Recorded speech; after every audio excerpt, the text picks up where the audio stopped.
तो last video में हमने बात की थी ईथेन के कन्फर्मेशंस की या कन्फॉर्मर्स की, जिसमें हमने डिटेल में बात की थी कि डाईहीड्रल एंगल क्या होता है, टॉर्शनल स्ट्रेन क्या होता है। तो ये जो पिक्चर्स हैं मैंने दिखाई हैं ईथेन की, ये एक्लिप्स्ड कॉन्फर्मेशन है लेफ़्ट साइड पे, और राइट साइड वाली पिक्चर में ईथेन की स्टैगर्ड कॉन्फर्मेशन है। ठीक है, ये स्टैगर्ड वाली है। इसमें डाईहीड्रल एंगल दोनों एक्लिप्स्ड हैं, 0 है, और यहाँ पे डाईहीड्रल एंगल यहाँ पे 60 डिग्रीज़ का है। आज हम करेंगे इसकी एनर्जी डायग्राम। ठीक है, ये न्यूमन प्रोजेक्शंस ड्रॉ किए हुए हैं स्टैगर्ड कॉन्फर्मेशन, जहाँ पे सारे groups as far apart as possible हैं। अब इसे मैं अगर 60 डिग्री से रोटेट कर दूँ तो क्या होगा कि ये रेड वाले को मैं फिक्स रख रही हूँ, ब्लू वाले को रोटेट कर रही हूँ। तो ये हाइड्रोजन यहाँ आ जाएगा, ये हाइड्रोजन यहाँ चला जाएगा, और ये हाइड्रोजन यहाँ आ जाएगा। तो आप देख सकते हैं यही सारा कुछ हो रहा है। ठीक है, और ऐसा होने से एक हाइड्रोजन के पीछे दूसरी हाइड्रोजन आ रही है, इसे बोलते हैं एक्लिप्स्ड कॉन्फर्मेशन, और इस वाले को बोलते हैं स्टैगर्ड कॉन्फर्मेशन। ठीक है, अगर मैं इसे और 60 डिग्री रोटेट करूं तो ब्लू वाला यहाँ आ जाएगा, ये ब्लू यहाँ आ जाएगा, और ये ब्लू यहाँ आ जाएगा। एक को कांस्टेंट रखेंगे, रेड वाले को। ठीक है, अगर इस तरह से करेंगे तो जो स्ट्रक्चर मिलेगी वो एग्जैक्टली यही वाली होगी जो फर्स्ट स्ट्रक्चर थी, राइट। तो इसका मतलब ईथेन में दो एक्सट्रीम कॉन्फर्मेशंस हैं। Extreme in terms of energy, मतलब staggered conformation, एक्लिप्स्ड conformation.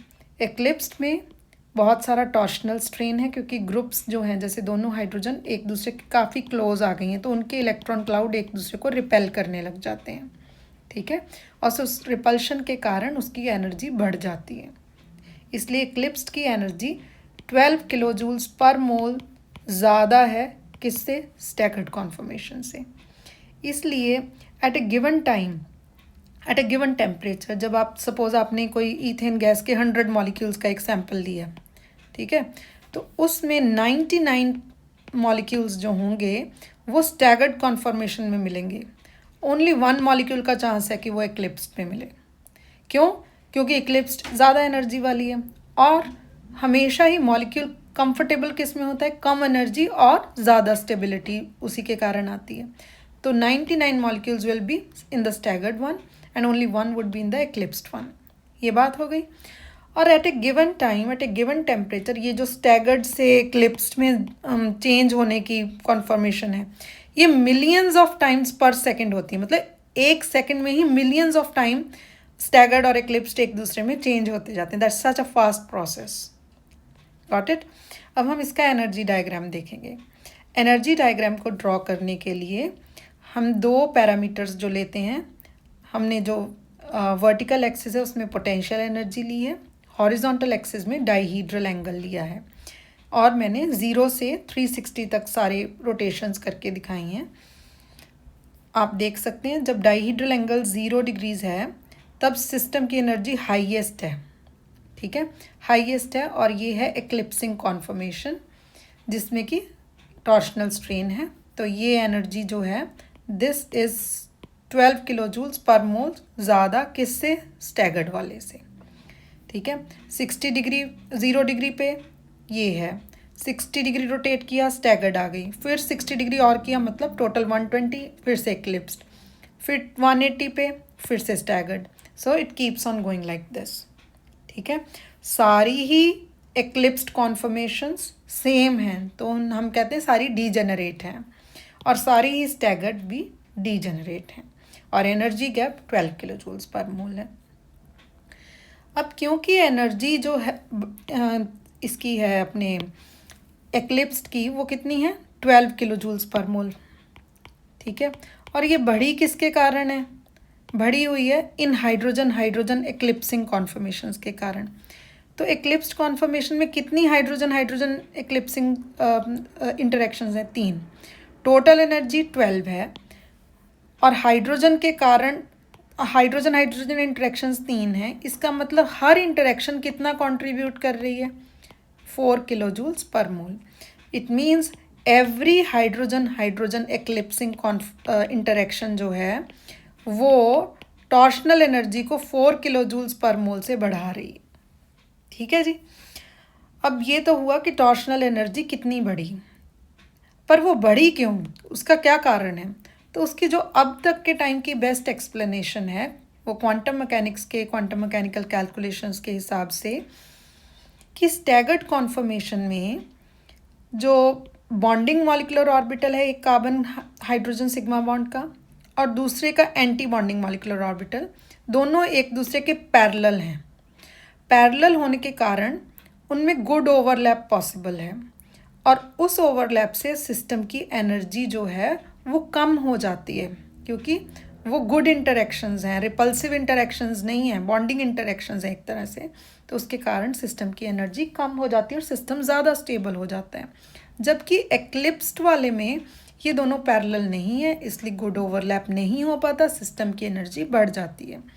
So stabilising interactions between the carbon hydrogen sigma bonding molecular orbital on one carbon and the carbon hydrogen sigma star anti bonding molecular orbital, they are parallel, so good overlap is possible. So that is all about the conformational analysis of ethane. Now let's go for the conformational analysis of propane. Propane is this molecule.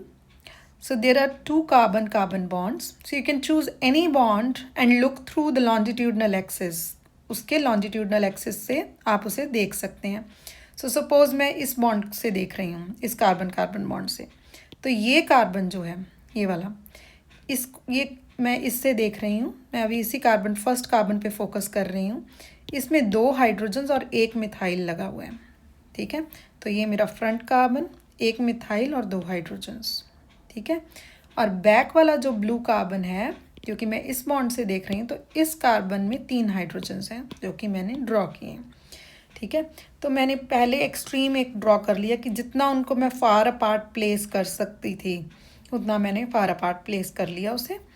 ठीक है, अब मैं इसे अगर 60 degrees rotate करूँ, keeping the red one constant, the front one constant, if I move the back one को मैं अगर मूव करवाऊँ तो ये ब्लू वाला यहाँ आ जाएगा, ये ब्लू वाला यहाँ चला जाएगा, ये ब्लू वाला यहाँ आ गया।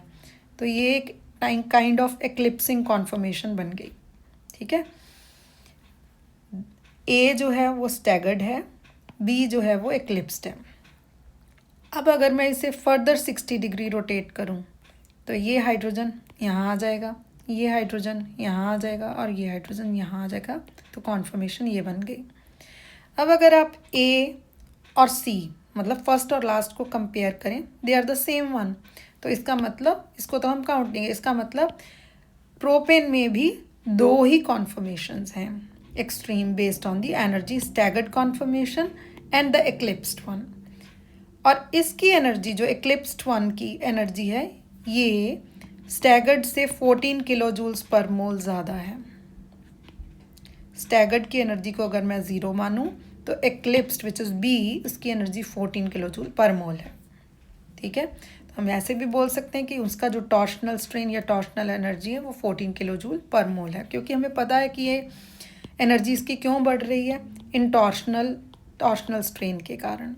ठीक है, अब हमें पता है कि हाइड्रोजन और हाइड्रोजन का हमने ऑलरेडी देखा कि हाइड्रोजन और हाइड्रोजन का जो टॉर्शनल एनर्जी है वो कितनी है, 4 किलो जूल्स पर मोल। ठीक है, यहाँ पे कितनी हाइड्रोजन हाइड्रोजन इंटरेक्शंस हैं, 2। इसका मतलब 8 किलो जूल एनर्जी जो बढ़ी है वो इन हाइड्रोजन और हाइड्रोजन की एक्लिप्सिंग इंटरेक्शंस के कारण बढ़ी है।